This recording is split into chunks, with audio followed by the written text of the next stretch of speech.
శక్తులకి అసురుడు సంహరింపబడ్డారు. ఇదంతా కలిపి ఒక్క నామంలో చెప్పుకుందాం. నిత్యాపరాక్రమాటోప నిరీక్షణ సముత్సుక. ఈ నామం చదివినప్పుడు ఇక అంతా గుర్తు రావాలండి. ఒక్కొక్క నామంలో ఒక్కొక్క లీల పెట్టారు. ఆ తర్వాత అమ్మవారు సంతోషించారు. ఈ లోపల అక్కడ రాక్షసుల్ని వీళ్ళు చితగ్గొట్టేట. శ్యామలా వారాహి ముందుకొచ్చిన వాడిని. తర్వాత వాడు వెనక్కి వచ్చాక న్యూస్ తెలిసింది, వెనక నుంచి దాడి చేశారు, ఇంత కథ జరిగిందని. వెంటనే శ్యామలా వారాహి మనస్సు నొచ్చుకున్నారట. మనదే పొరపాటు, తగిన జాగ్రత్తలు మనం తీసుకోలేదు. ఎందుకంటే మనం మన కోటను విడిచిపెట్టి వచ్చేసాం. వీడికి కోట ఉంది, మనకు యుద్ధంలో చుట్టూ రక్షించడానికి ఎటువంటి ప్రాకారములు లేవు. కనుక ఒక ప్రాకారం తయారు చేయాలని వారాహిదేవి సంకల్పించుకుని అమ్మవారిని అడిగేట. అమ్మ క్షమించు, మేము సరైన జాగ్రత్త తీసుకోలేదు. ఇప్పుడు నేను సిద్ధంగా ఉన్నాను తల్లి. నీ దగ్గరున్న 15 నిత్యాదేవతల్లో శుక్లపక్ష చతుర్దశికి కృష్ణపక్ష విధియకి ఒక దేవత అధిష్టానం. ఇవాళ ఆ తిథి దేవత పేరేనండి. అది అనుగ్రహం అంటే. అలా కుదురుతాయి అంతే. ఆ తల్లిని ఒక్కసారి మాకు పంపించమ్మా అన్నట్ట. సరే అని ఆజ్ఞాపించింది. అప్పుడు ఆ తల్లి వచ్చింది. చతుర్దశి తిథి అధిదేవత ఆవిడే. కృష్ణపక్ష విధియకు కూడా అధిదేవత. ఆ తల్లి పేరే జ్వాలామాలిని. తెలుసుకోవాల్సింది. ఆవిడికి చెప్పిందట, నువ్వు చూడమ్మా ఈ పనేదో అనగా జ్వాలామాలిని మొత్తం సైన్యానికి అంతటికి రక్షణగా ఒక అద్భుతమైన టెంట్ వేసింది. తాను ఒక గోడ వలె తయారైంది, అగ్ని వెలుగుల్ని వెదజల్లుతూ. ఆ మధ్యలో ఉన్నారు మొత్తం లలితాంబ, ఇతర సేనలన్నీ కూడా. మొత్తం కలిపి నమస్కారం చేసుకుంటే జ్వాలామాలినికా క్షిప్త వహ్ని ప్రాకార మధ్యగా. చూసారా కథలో ఎలా దాగున్నదో? అంటే జ్ఞానవలయం మధ్యలో భగవంతుడు ఉంటాడని అర్థం దీనిలో పరిశీలిస్తే దాగున్నది. ఆ తర్వాత ఇంకా చక్కగా ఏర్పాటైంది. ఈ యుద్ధ సేనల్ని ఇలా భావించాలట. ముందు అన్ని శక్తి సేనలు ఉన్నాయి, మధ్యలో అమ్మవారి రథం ఉంది, కుడివైపు శ్యామలాదేవి రథం, ఎడంవైపు వారాహి రథం, ముందు వెనకల్లో సంపత్కర అశ్వారూఢ.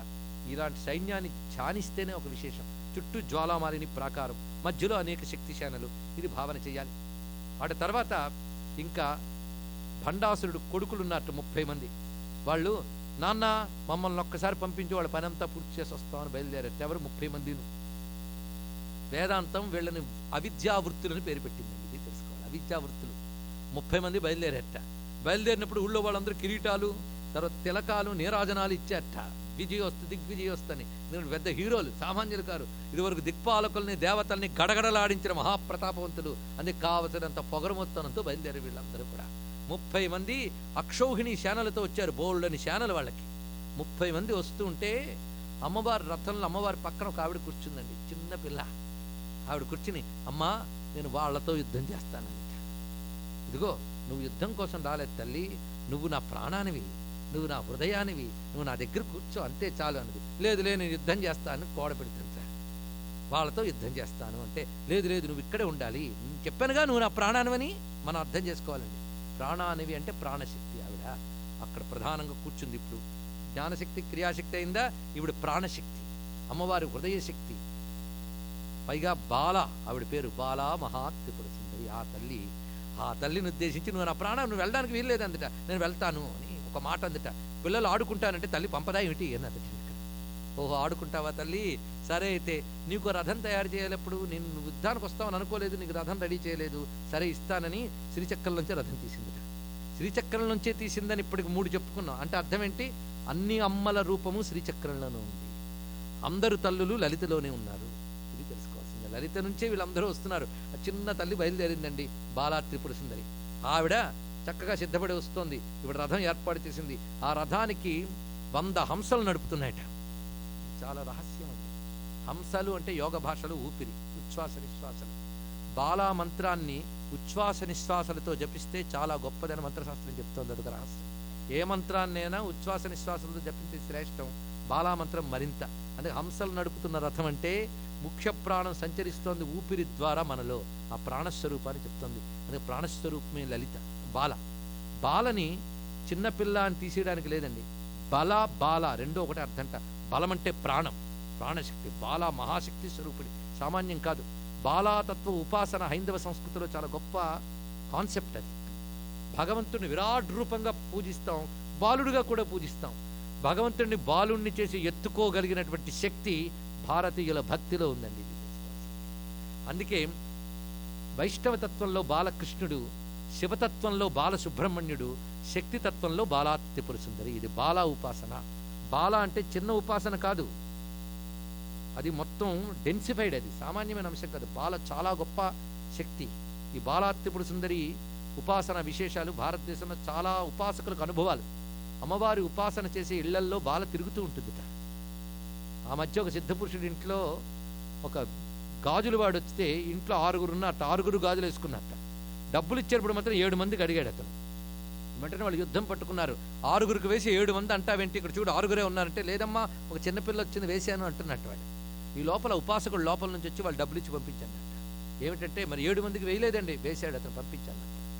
ఏంటి అలా చెప్పారు అంటే, అక్కడ తొడిగించుకున్న గాజులు ఇక్కడ శ్రీచక్రం దగ్గర నాకు కనబడ్డాయన్నట్టు. భక్తుల ఇళ్లలో అలా అనుగ్రహిస్తుంది. ఆ బాలాత్రిపుర సుందరి అనుగ్రహం అంతా ఇంత కాదు. లలితమ్మే బాలగా తిరుగుతుంది, బాలారూపం. ఇక్కడ ఆ బాలారూపం బయలుదేరుతుంది. సరిగ్గా ఆవిడ ఎప్పుడైతే రథం ఎక్కి కూర్చుందో, రథం బయలుదేరుతుందో, శ్యామల వారాకి వచ్చి, అమ్మా నువ్వు యుద్ధానికి బయలుదేరడం ఏంటమ్మా, నువ్వు లలితమ్మ యుద్ధానికి రాకూడదు, మేము చూసుకుంటావన్నీ. ఏం మా మీద కోపం వచ్చిందా?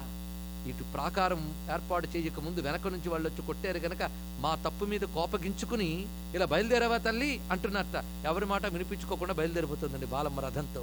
అప్పుడు అనుకున్నారు, ఏదో చిన్నపిల్ల తొందరపడి బయలుదేరిపోయింది, ఈవిడేమి యుద్ధం చేస్తుంది, మనం పక్క నుండి హెల్ప్ చేద్దామని వీళ్ళిద్దరూ వెనకాల వస్తున్నట్ట. ఇటు బాల, అటు శ్యామల వారాహి కదిలి వస్తున్నారు. వాళ్ళు ఏమనుకున్నారంటే, బాలమ్మల పేరుకుంటుంది కానీ మనం యుద్ధం చేద్దాం అనుకున్నారు. అటు 30 మంది రాక్షసులు వస్తున్నారండి, బండగారి కొడుకులు, మొత్తం బండాసుడు పుత్రులు. ఆ వస్తూ ఉంటే బాల చూస్తుందిట. వీళ్ళు ఏం చేద్దామని చూస్తూ ఉన్నారు. ఈ లోపల బాల ధనస్సు తీసింది, నారాయణాస్త్రాన్ని ప్రయోగించింది. ఒకే అస్త్రం. మొత్తం వాళ్ళు తెచ్చుకున్న అక్షౌహిణుల సేనలు భస్మైపోయాట. ఆశ్చర్యపోయారు శ్యామల వారి. మేమేదో సహాయం చేద్దాం అనుకున్నాం కానీ ఇప్పుడేం చేస్తాం, ఈవిడ శక్తి ఒక్క నారాయణాస్త్రంతో అక్షౌహిణుల సేనను నాశనం చేసింది. ఇంకా మిగిలిన 30 మంది వీళ్ళు. అప్పుడు ఒక అర్ధచంద్రాకార బాణం తీసి ప్రయోగించింది. నిలబడ్డది ఒక్క బాల, కానీ 30 మందికి 30 బాలాస్వరూపాలు కనబడ్డాయి.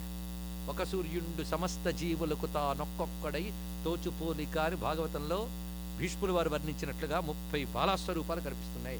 ఒకేసారి ప్రయోగించింది ఆ తల్లి ఒక్క బాణాన్ని. 30 మందికి 30 బాణాలు తగిలి ఒకేసారి మరణించారు. ఈ విధంగా బండపుత్రుల్ని సంహరించింది బాలాదేవి. వెంటనే దేవతలు కుసుమూర్ష్టి కురిపించారు, మహర్షులు మంత్రములు చదువుతున్నారు. శ్యామలా వారాహి ఆనందం తట్టుకోలేక ముద్దు పెట్టుకున్నట్టు ఆ బాలని ఎత్తుకుని తీసుకొచ్చి లలితాదేవి దగ్గర కూర్చోబెట్టారండి. అక్కడ కూర్చుంది ఆ బాల. ఎంత అద్భుతమైన ఆ రూపాన్ని ఒక్కసారి ధ్యానిద్దాం. అరుణ కిరణ జాలై రంచిత ఆశావకాశ విదుత జపపటీకా పుస్తక భీతి హస్త ఇతర కరవరాఢ్యా పుల్ల కల్హార సంస్థ నివసతు హృది బాలా నిత్య కళ్యాణశీల. ఇటువంటి స్వరూపం అది.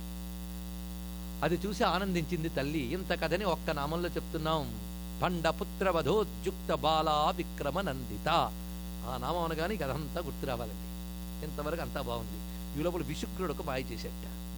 వాడు ఒక అద్భుతమైనటువంటి యంత్రం తయారు చేశాడు. చేతబడి యంత్రాలండి.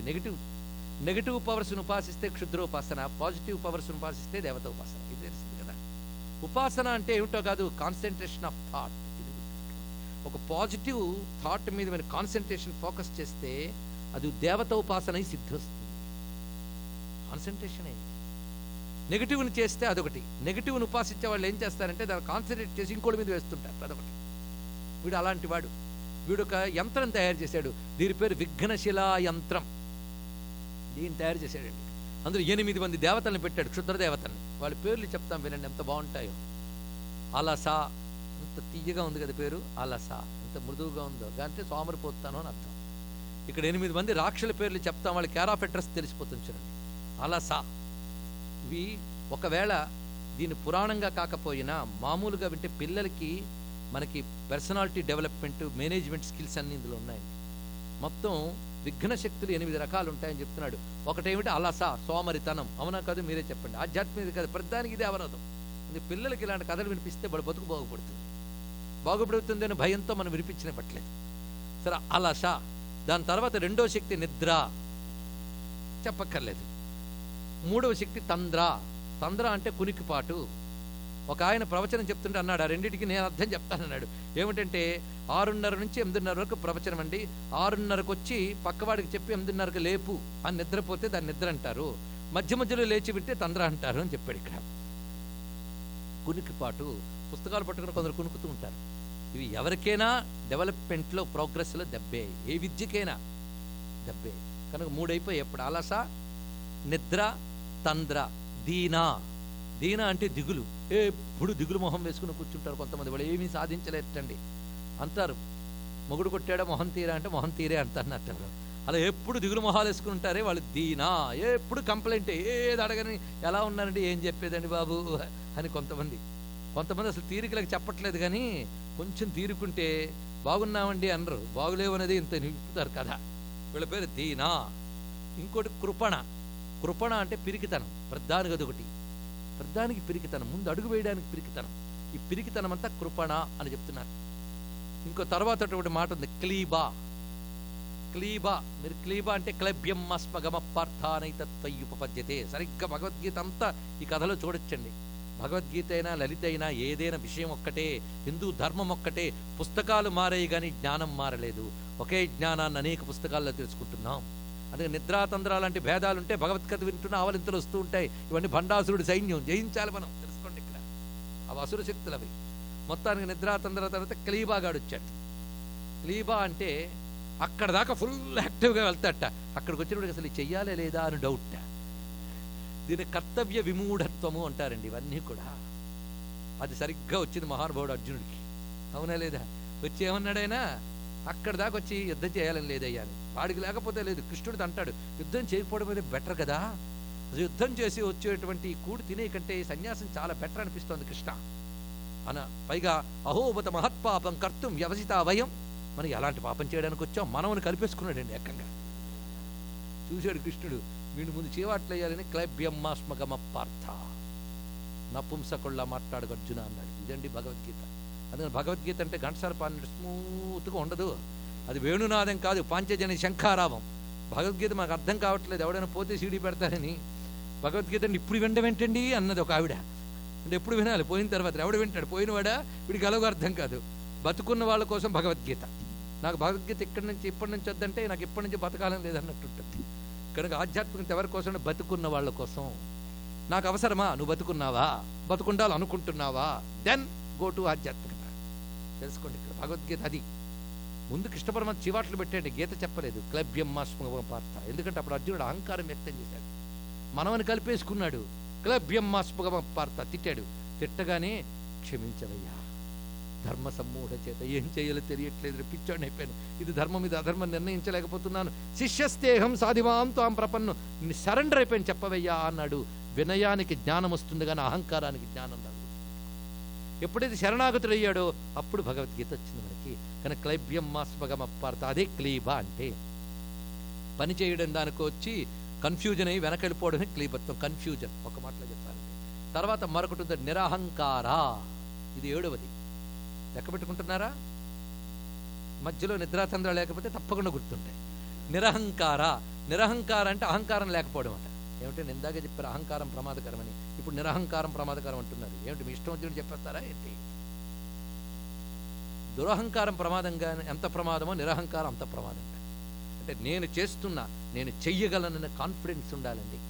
ఆ కాన్ఫిడెన్స్ లేకపోతే నిరహంకారం. హనుమంతుడు చూడండి, సముద్ర లంఘనం చేస్తున్నప్పుడు నేను వెళతా, సీతమ్మను చూస్తా వస్తా అన్నాడు. అంతేగాని మీరు అందరూ ఏదో వెళ్ళమంటున్నారు కనుక వెళ్తున్నాను కానీ ఏమిటో జరుగుతుందో లేదో అన్నాడు అనుకోడు, అసలు పనే జరగదు. అందుకు ముందు జరుగుతుందని పాజిటివ్ థాట్, ఆ సెల్ఫ్ కాన్ఫిడెన్స్ చాలా అవసరం. అది లేకపోతే నిరహంకారం. తెలిసింది కదా. ఇంకా చిట్ట చివరికి ప్రమీలిక. ఇది కూడా అందంగా పేరుకొని పెట్టుకోవచ్చు. ప్రమీలిక అంటే ముడుచుకుపోవడం అండి, తెగ ముడుచుకుపోవడం. కొందరికి పాపం తెగ సిగ్గు. ప్రాజెక్ట్ అంతా రెడీ చేస్తారు, ప్రజెంట్ చేయరు బాబు అంటే నాకు చాలా ఎందుకో బిడియంగా ఉంది, మీరు చెప్పండి అంటారు. ఏం చెప్తారు ఇంకా? అందుకు ఆ బిడియం లేకుండా ఉండడం, సంకోచం అనేది ఉండకూడదండి. ఇక్కడ వెనకబాటు, ప్రధానికి వెనకడుగు వేయడం, అది సంకోచం అంటే. ఈ 8 దుర్గుణాలు 8 శక్తులు చేసేట మహానుభావుడు. వాటిని కాన్సన్ట్రేట్ చేసి వాడు బలులు పూజలు చేసి 8 క్షుద్రదేవతలను ఆవాహన చేసేట ఆ యంత్రంలో. ఆ యంత్రం తయారు చేసుకొచ్చి ఎవరికి కనబడకుండా పైకి ఎగిరి శక్తిశాల మధ్య పడేసేట. అది పడిపోయింది ఎక్కడో, అది పడిపోయింది కానీ పనిచేయడం మొదలెడుతోంది. కానీ అది ఎక్కడ పడింది ఎవరికి తెలియదు, అది పడిందని కూడా ఎవరికి తెలియలేదు. శక్తిశాలకు అమాయకంగా పని మాత్రం మొదలెడింది. యంత్రం పనిచేయడం మొదలెట్టింది. యంత్రం పనిచేయగానే ఇంకా శక్తిశాలను పనిచేయడం మానేసాయి. విఘ్న యంత్రం ప్రభావం. అవన్నీ ఏం చేసేట, ఆయుధాలు కింద పడిసేట. అవును, ఎందుకు యుద్ధం చేయడం మనం? ఎవరికి ప్రయోజనం? ఇంత యుద్ధం చేసినప్పుడు మనం వాళ్ళని కొట్టినా వాళ్ళు మనల్ని కొడతారు కనుక వాళ్ళ దెబ్బలు మనకు తగులుతాయి. దెబ్బలు మనకి, ఇంత చేస్తే దేవతలకు సుఖం, దెబ్బలు మనకి సుఖం దేవతలకి. ఇది మన బాగుందో చెప్పు. పోనీ ఇంత విజయం సాధిస్తే క్రెడిట్ ఎవరికి? లలితాదేవి విజయం సాధించిందంటారు, మనకి ఏం మిగలవు. అంత మూర్ఖత్వం చూడండి. ఆవిడి వల్ల పనిచేస్తున్న శక్తులు ఆవిడనే శంకించేట. అలాగే ఆ శక్తి వల్ల పనిచేస్తున్న మన శక్తులు ఆవిడనే శంకిస్తున్నాయి. ఇది బండాసురుడు వేసిన యంత్రం ప్రభావం మన లోపల ఎప్పుడో వేసి పెట్టేశాడండి. ఇందులో ఎంత సజెషన్ ఉందో మీరు ఆలోచించుకోండి. ఇక్కడ ఆలోచిస్తే అద్భుతమనిపించే భావాలు ఈ కథల్లో. మొత్తానికి శక్తిశాలన్నీ అసలు యుద్ధాల వల్ల నిరంతరం రెస్ట్లెస్గా పనిచేయడం వల్ల ప్రయోజనం ఏం లేదండి. సుఖంగా బ్రతకాలంటే ఒకటే మార్గం, నిద్రైవైక సుఖావహ. గొప్ప మాట. నిద్రలో ఉన్న సుఖం దేనిలో ఉందండి? ఎంత బాగుంటుంది. నిద్రపోతున్నప్పుడు చాలా హాయిగా ఉంటుంది. మీరు అలా అంటారు కానీ ఉపన్యాసం చెప్తున్నప్పుడు ఆవలిస్తుంటుంటుందండి మజా, ఎంత బాగుంటుందో. ఆ నిద్ర సుఖం అన్నది చాలా బాగున్నది. పైగా నిద్ర మీద ఉపన్యాసం రాయొచ్చు. నిద్రించుతున్నప్పుడు వాడు ఎవరికి పాపం చేయడు, ఎవరిని హింసించడు, చాలా ఉత్తమ పురుషుడు. ఇలాగ నిద్ర చాలా గొప్పది యుద్ధాల కంటే అని వాళ్ళు అనుకున్నారు, డిసైడ్ అయిపోయారు. ఈ లోపల నా యంత్రం పనిచేసింది అనుకుని విసుక్తుడు విజిలేశాడు. వెంటనే కుటిలాక్షుడు శానల్ని పంపించాడు. వెంటనే శానలు పైకి వచ్చేస్తున్న యుద్ధానికి శక్తిశాలను నిద్రపోతున్నాయి. ఈ లోపల ఈ యంత్రం పని చేయకుండా కొంతమంది మీద ఉందిటండి. ఎవరంటే శ్యామల, వారాహి, వీళ్ళ మీద పని చేయలే. కానీ వాళ్ళకి యంత్రం వేశారనే విషయం వాళ్ళు ట్రేస్ చేయలేపారు. కొందరు ఉంటారండి, ఎవడు ట్రేస్ చేయలేని ప్రమాదాలు చేస్తారు, అది అనమాట. సరే, వెంటనే శ్యామల వారాహి వచ్చి ఇదిగిదిగో రాక్షలు వస్తున్నారు, వెళ్ళండి యుద్ధానికి వెళ్ళండి అని పెద్ద భేరీలు మోగిస్తూ లేపారట. అలా చూస్తున్నట్టు లేవలేదుట. ఏమిటి ఎంతవరకు ఉత్సాహంగా యుద్ధం చేస్తూ ఇప్పుడేం చక్కర పడిపోయారు, లేండి అన్నట్ట. ఏమిటి యుద్ధమా, ఎందుకు చెయ్యాలి అన్నట్ట. ఇది శ్యామల ఆజ్ఞ, వారాహి ఆజ్ఞ, లలితమ్మ ఆజ్ఞ. అంటే ఎవరు శ్యామల, ఎవరు వారాహి, ఎవరు లలిత, యుద్ధములు ఎందుకన్నారు? ఇదేదో ముంచుకొచ్చిందిరా బాబు అనుకున్నట్టు వీళ్ళు. వెంటనే ఈ శ్యామల వారాహి తిన్నగా వెళ్ళారు లలితమ్మ దగ్గర. అమ్మ, ఏం జరిగిందో మాకు తెలియదు కానీ మొత్తం శక్తిశాలన్నీ పడి ఉన్నాయి అలాగా. ఇదివరకు బండాసుడి వల్ల లోకాలకు ఏదో ప్రమాదం అనుకునేవాడు, మన శక్తిశాలకు వచ్చిందో ప్రమాదం, ఏం చేయాలో తెలియదంటే ఏం జరిగిందో నాకు తెలిసిలే, నేను చూసుకుంటాను, మీరు వెళ్ళండి. వెంటనే ఆయన వైపు చూసింది ఒక్కసారి. ఎవరి వైపు? కామేశ్వరుడు అక్కడ కూర్చున్నాడు. చూడగానే నవ్వేటండి. చూసారా, ఒకరిని చూస్తూ వాళ్ళు వెంటనే నవ్వారనుకోండి, దీని అర్థం ఏంటి? మన దానికి వాళ్ళు స్పందించారని అర్థం. ప్రేమ ఉంటే ఇది వస్తాయి. మనం నవ్వుతుంటే వాడు మొహాలా పెట్టాడు అనుకోండి, ఏంట్ర బాబు నా మీదే ఉందా అని అనుకుంటాం. పైగా ఆవిడ చూడగానే ఆయన నవ్వడం, ఆయన చూడగానే ఆవిడ నవ్వడం అనేది జీవితం అంతా ఉండడం కష్టమే. ఎన్ని వాళ్ళ మొహాన్ని చూసి నవ్వుతాం అంటే ఇదో బాధాకరం. అందుకే వాళ్ళ హార్మోనీని మనం చూడాలండి. ఎంత ప్రేమ, నిత్య నూతనం వాళ్ళ ప్రేమ. అందుకే వాళ్ళిద్దరిని బాగా తెలుసుకుంటే భార్యాభర్తలు అన్యోన్యత మరింత డెవలప్ అవుతుంది. అందుకు ఆవిడ చూడగానే ఆయన నవ్వాడు, ఆయన నవ్వు చూసి మళ్ళీ నవ్వింది ఆవిడ. అంటే ఆ స్పందన డబుల్ ఆవిడది అయింది ఇక్కడ. అంటే మొదట ఆయన్ని చూసినప్పుడు ఆవిడ ప్రేమపూర్వకంగా నవ్వింది, దానికి సమాధానంగా స్వామి నవ్వాడు. ఆ ప్రేమకు మళ్ళీ అమ్మవారు నవ్వారట. ఆ నవ్వులు ఇప్పుడు డబుల్ అయిపోయింది. తన ప్రేమ అయ్య ప్రేమ రెండూ కలిసాయి. ఆ నవ్వు వెలిగిపోతుందండి అమ్మవారి పెదాల మీద. ఆ నవ్వులోంచి పుట్టుకొచ్చాడు ఒక ఆయన, ఆయనే మహాగణపతి. తెలుసుకోండి, ఇక్కడ అమ్మవారు నవ్వులోంచి పుట్టుకొచ్చాడు మహాగణపతి. కామేశ్వర ముఖాలోక కల్పిత శ్రీ గణేశ్వర. ఎప్పుడు గణపతి వచ్చినా శివశక్తులు ఏకరూపంతోనే వస్తాడు. అలా తయారు వచ్చాడు మహానుభావుడు. ఆ వచ్చిన స్వరూపాన్ని ఒక్కసారి భావిద్దాం. బీజ పూరగ దీక్ష కర్మకరుజ చక్రాబ్జ పాశోత్పల హురియగ్ర స్వవిషాణ రత్నకలశ ప్రోజ్జత్ కరాంభోరుగా ధ్యేయో వల్లభయా సపద్మకరయా సృష్టోజ్వలద్భూషయ విశ్వోత్పత్తి విపత్తి సంస్థితికరో విఘ్నేశ ఇష్టార్థద. వచ్చాడు మహానుభావుడు. మొత్తం 10 చేతులు, మధ్యలో తొండం, ఆ తొండంలో ఒక రత్న కలశం పెట్టుకుని వచ్చాడు ఆ పిల్లాడు శుభ్రంగా. వచ్చి అమ్మ నన్ను ఏం చేయమంటావని. నాయన నీకు చెప్పాలరా నాయన అని వెళ్ళాను. అది నీకు చెప్పాలా? చిన్నగా వెళ్ళాడు. ఆయన ఒక్కడే పట్టేటండి ఎక్కడుందో అసలు కీలకం. అందుకే చిన్నప్పటి నుంచి గణపతి ఆరాధన పిల్లలకి చెప్తే అన్ని విఘ్నాలు వాళ్ళే తొలగించుతారు. తల్లిదండ్రులు భగవంతుడితో కనెక్షన్ పెట్టండి పిల్లలకి. ఇంకా మీ పిల్లల భవిష్యత్తు గురించి మీరు ఆలోచించక్కర్లే, ఆయనే నడుపుకుంటాడు. అంత గొప్ప విషయం తెలుసుకోండి. అది మన పెద్దవాళ్ళు పూర్వం చేసేవాళ్ళు. ఉపనయనాదు ఉన్న వాళ్ళకి ఆ సంస్కారాలు చేసి అమ్మవారిని జపం చేసుకునేవారు. ఇంకా వాళ్ళు ఆలోచించక్కర్లే, మా పిల్లడి ఫ్యూచర్ ఎలా ఉంటుందో అంటూ వాడు ముసలయ్యే వరకు కొడుకు ఏడుస్తూ ఉంటే ఎప్పుడు అందరి ఫ్యూచర్ చూసేవాడితో కనెక్షన్ పెట్టుకోవాలండి. అది చూడండి. ఇప్పటి నుంచి ఎందుకండి అంటారు కొందరు, అది ఇంకా బాధాకరమైన అంశం. ఎందుకంటే మనకు చాలా తీరికలు దొరికితేనే వచ్చి భగవద్వచనాలు వింటాం, లేకపోతే వినం. మన పిల్లలకి ఇంకేం చెప్తాం? చూడండి ఎంత జ్ఞానం ఉన్నదో. అందుకు గణపతిని ఆరాధించడం బాగా చెప్పగలిగితే చాలా ధన్యత. మళ్ళీ ఆయన గురించి చెప్పాలంటే మనం 2 గంటలు చెప్పాం, చాలదా ఇప్పుడు ఇంకెందుకు. మళ్ళీ మొత్తానికి మహానుభావుడు వచ్చాడు. వస్తూనే అక్కడికి వెళ్ళి తీసేటండి దేని యంత్రాన్ని తీసి తన దంతాన కూడా కొట్టాడు. కొట్టగానే పిండి అయిపోయింది మొత్తం యంత్రం. ఎప్పుడైతే యంత్రం పిండి అయిపోయిందో శక్తిశాలకి ఏదో వదిలినట్టయిపోయి రెడీ రెడీ రెడీ అన్నట్ట. ఏమిటి ఎంతసేపు అలా అన్నారంటే ఎందుకు మాకే తెలియదు అలా ఉన్నా అన్నట్ట. మొత్తం మీద వాళ్ళందరూ విజృంభించారండి. ఒక్కసారి ఈ విశుక్రుడు మొత్తం చూస్తున్నాడు, ఏంటి వీడెవడు ఏనుగు మొహం గాడు కొత్తగా వచ్చాడు, ఇంతవరకు లేడు ఇక్కడ. మా దగ్గర కూడా ఏనుగు మొహం ఉన్నాడు లేక రాక్షసుడు, వాడు పంపారు.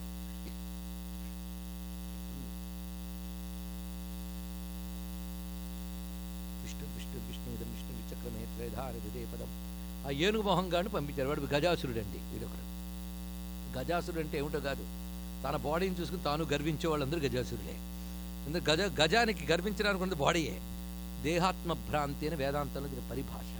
దేహమే నేననుకునే భ్రాంతి చేత వచ్చే మదం గజాసురుడు, మదగజం. వాడు వచ్చేట, వాడికి బోల్డ్ అని శానలు. వీళ్ళందరూ వస్తుంటే గణపతి ఒక్క మందహాసం చేశాడంతే. ఆయన శరీరం నుంచి కిరణాల్లాగా 7 కోట్ల గణపతులు వచ్చాట. 7 కోటి మహామంత్ర మంత్రితావయవచ్యుతి గణపతి సహస్రంలో నామం. 7 కోట్లు ఏమిటో మన గణపతి తత్వంలో చెప్పాం కనుక ఇప్పుడు చెప్పక్కర్లేదు కదా. 7 కోట్లు మంత్రములు, 7 కోట్లకు మూలమైన ఓంకారం మహాగణపతి. ఈ 7 కోట్ల గణపతులు రకరకాల వాహనాల మీద వచ్చి అక్కడున్న అసురశాలన్నింటి కొట్టి మళ్ళీ గణపతులు లీనమైపోయారు. అంటే ఒక్క గణపతికి దండం పెడితే 7 కోట్ల మంత్రాలకు దండం పెట్టినట్లు తెలుసుకోండి ఇక్కడ. ఆ తర్వాత గణపతి ఆ గజాసురుని దగ్గరికి లాగా ఒక్కసారి పొడిచి సంహరించాడు ఇక్కడ. దానితో గణపతిపై కుసుమవృష్టి కురిపించారు. శ్రీ మహాగణపతికి జై అని ధ్వానములు పలికారు. చిన్నగా అమ్మ దగ్గరికి వెళ్ళాడు. అమ్మా పని చేసుకొచ్చానన్నాడు. భేష్రా బిడ్డ అందుట తల్లి. మొత్తం ఈ కథంతట్టి 2 నామాల్లో చెప్పుకుందాం. కామేశ్వర ముఖాలోక కల్పిత శ్రీ గణేశ్వర మహాగణేశ నిర్భిన్న విఘ్నయంత్ర ప్రహర్షిత. ఇంకా ఆ తర్వాత 2 వచ్చారండి, విశుక్రుడు విషంగుడు. వాళ్ళిద్దరిని ఇక్కడున్న 2 కొట్టేశారట. విశుక్రుడిని కొట్టినటువంటిది శ్యామలాదేవి, విషంగుడిని కొట్టింది వారాహిదేవి. విశుక్రుడు విషంగుడు అంటే అహంకారం మమకారం అన్నారు ఇక్కడ చూడండి. అజ్ఞానం నుంచి పుట్టేవది నేను ఒకటి, నాది ఒకటి. ఈ 2 కొంప ముంచుతున్నాయట. వాళ్ళిద్దరిని కొట్టేస్తే ఇంకా ఒంటరైపోతుంది అజ్ఞానం, ఇంకేమున్నది. అందుకే విశుక్ర విషంగులు ఇద్దరిని కొట్టినటువంటి వారు శ్యామలా వారాహి. కానీ మనం చదువుతున్నది మంత్రినియంబా విరచిత, అది దిద్దుకోవాలమ్మా. మంత్రినియంబా విరచిత విశుక్రవధతోషిత విషంగ ప్రాణహరణ వారాహి వీర్యనందిత. ఇది వివిధ శాస్త్రములు చూసి సవరించిన విషయం. బ్రహ్మాండ పురాణంలో ఇదే ఉంది. తర్వాత ఎక్కడో ఒక చిన్న పాఠభేదం ముద్రణా లోపం జరిగితే లేదా అక్షర రాసేటప్పుడు లోపం జరిగితే అదే ఇన్నాళ్ళు మనం అనుసరిస్తూ ఉన్నాం. దిద్దుకోవలసిన పాఠం ప్రాచీన పాఠాల్లో ఇదే ఉంది. మంత్రినియంబా విరచిత విశుక్రవధతోషిత విషంగ ప్రాణహరణ వారాహి వీర్యనందిత. ఈ విధంగా వాళ్ళిద్దరూ సంహరించారు. నిజానికి చాలా అద్భుతమైన కథ. వాడి తర్వాత ఇంక మిగిలింది ఎవరు? భండాసురుడు. వాడు ఇంకా అనేక రకాల అస్త్రశస్త్రాలు వేస్తుంటే అమ్మవారికి సమాధానంగా తన నుంచి అనేక మంత్రశక్తులను వ్యక్తం చేస్తుంది. భండాసురేంద్ర నిర్ముక్త శస్త్ర ప్రత్యస్త్రవర్షిణి. ఇది తెలుసుకోవాల్సింది. వాడు ఎన్ని రకాల దుష్టమైన శస్త్రములు వేస్తే అన్ని దివ్యాస్త్రములు వేసింది అమ్మవారు. ఇక్కడ అస్త్రం అంటే మంత్రము. అమ్మ నుంచి వచ్చిన విభిన్న మంత్రములే ఇక్కడ కనబడుతున్నాయి. ఆ మంత్రశక్తులతో ఆసురీ శక్తులు నశిస్తున్నాయి. ఒక్కటి అది తెలుసుకోవాల్సినది. ఆ తర్వాత అమ్మవారు వేసినది, వాడి చుట్టూ రిజర్వ్డ్ ఫోర్స్ ఉందండి, భయంకరమైన ఫోర్సు. వాటన్నిటిని కూడా పాశుపతాస్త్రంతో దగ్ధం చేసిందిట. మహాపాశుపతాస్త్రాగ్ని నిర్దగ్ధ అసుర సైనిక. పాశుపతాస్త్రం, పాశుపతాస్త్రం అంటే అదొక మంత్రం ఉంది. అంతేకాదు పాశుపతము అంటే అదొక జ్ఞానానికి సంబంధించిన అంశం అండి. పశువు, పాశము, పతి అని 3 ఉంటాయట. ఇది ఎప్పుడు తెలుసుకోండి. పశువులు అంటే తాళ్లచే బంధింపబడిన వాళ్ళు అని అర్థం. ఇప్పుడు ఎవరు కారో చెప్పండి. ఎవరైనా పశువా అని తిడితే సగ జ్ఞానం వచ్చినట్టే అన్నాడు. మనందరం పాశాల చేత బంధింపబడ్డాం. కర్మపాశ, మాయాపాశములతో బంధింపబడ్డాం. పాశం అంటే లిమిటేషన్స్. మనందరం ఎంతకాలం ఉంటాం, ఎంత మేర ఉంటాం ఉన్నాయి కదా లిమిటేషన్. అందుకే ఎవరెవరు కాలబద్ధులో వాళ్ళందరూ పాశబద్ధులే. ఈ పాశాన్ని, ఇటు పశువుని ఎవడు కంట్రోల్ చేస్తున్నాడు? పతి. అందుకు పశువు అంటే జీవుడు, పాశం అంటే మాయ, రెండింటి కంట్రోల్ పెట్టే పతి ఈశ్వరుడు. ఈ 3 గురించి విచారణ చేయడమే పాశుపతం. ఇది తెలుసుకోవాల్సింది. ఆ విచారణ చేస్తే మళ్ళీ అసుర శక్తులు చాలా క్షీణిస్తాయి. అదే మహాపాశుపతాస్త్రాగ్ని నిర్దగ్ధాసుర సైనిక. అంతేకాదు వాడు 10 రకాల రాక్షసులను ప్రయోగిస్తే అమ్మవారి చేతి గోళ్ల నుంచి, వేళ్ళ గోళ్ల నుంచి 10 అవతారాలు వచ్చేట. కరాంగుళి నఖోత్పన్న నారాయణ దశాకృతి, మత్స్య కుర్మ వరాహాది మొత్తం దశావతారాలు వచ్చేట.